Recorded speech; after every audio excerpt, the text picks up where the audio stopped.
দিল্লিতে কিন্তু কাল রাত থেকে টানা যে ভিডিওগুলো আসছিল এবং নজরে পড়ছিল সেটা হচ্ছে যে ওই মেয়েটি যেটি দিশানি সে কিন্তু টানা ইনস্টাগ্রামে নানা রকম কান্নাকাটিজনক ভিডিও বানাচ্ছিল এবং এই দেখে প্রীতম প্রচণ্ড উদ্গ্রীব হয়ে পড়ছে এবং তার দেখে কিন্তু ও রিমির ওপর একটা টর্চার করা শুরুও করছে এবং রিমি সেগুলো নিতে পারছে না, এখনও কোনো রকমভাবেই নিতে পারছে না। আর এদিকে রিমির সাথে কিন্তু সমস্ত রকম সম্পর্ক রেখেই কিন্তু প্রীতম এই ঘটনাগুলো ঘটাচ্ছে।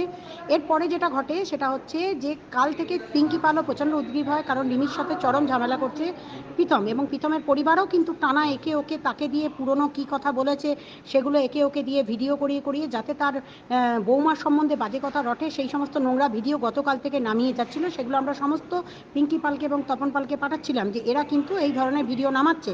কিন্তু আমি যেহেতু নেই সেহেতু পিঙ্কি পালও প্রচণ্ড উদ্গ্রীব হয়ে গেছে এবং তপন পালও উদ্গ্রীব হয়ে যাওয়ার জন্য তারা চাইছে রিমিকে বার করে নিয়ে চলে আসতে। আমি তাদেরকে বোঝালাম এবং বললামও, অন্তত আমার একটা ভয়েস নোট তাদের কাছে গেছে যে যাই হোক আমি ফিরে দিল্লি থেকে ফিরে দুটো পরিবারকে নিয়ে বসবো এবং একটা নিশ্চয়ই একটা সুষ্ঠু মীমাংসা করার একটা চেষ্টা হবে। এক্ষেত্রে যেটা সমস্যা হচ্ছে সেটা হচ্ছে ওই মেয়েটি যাকে ফাঁসানি বলে আমি বারবার ডাকছিলাম তার কর্মকাণ্ড একদম থামছে না।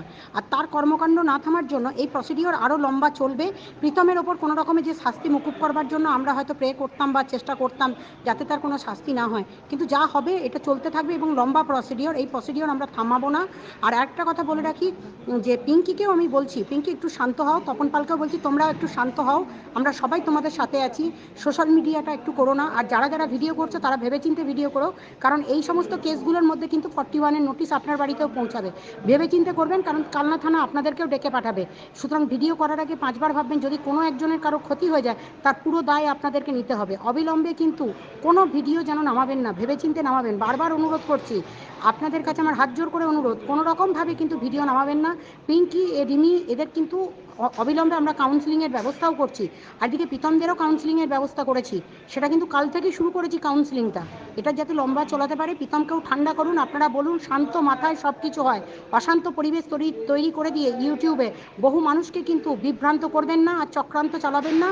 এই পরিবারগুলোকে কিন্তু শান্ত হতে দিন এবং ঠান্ডা মাথায় আমাকে এই কাজটা কমপ্লিট করতে দিন। আপনাদের কাছে হাত জোর করে অনুরোধ, কারণ এর মধ্যে পুলিশ প্রশাসনে ইনভলভ আছে।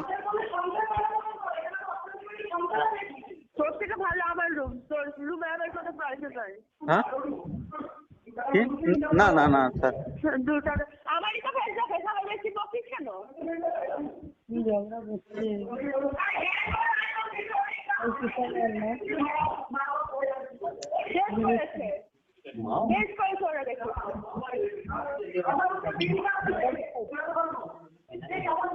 আইসক্রিম বলিনি।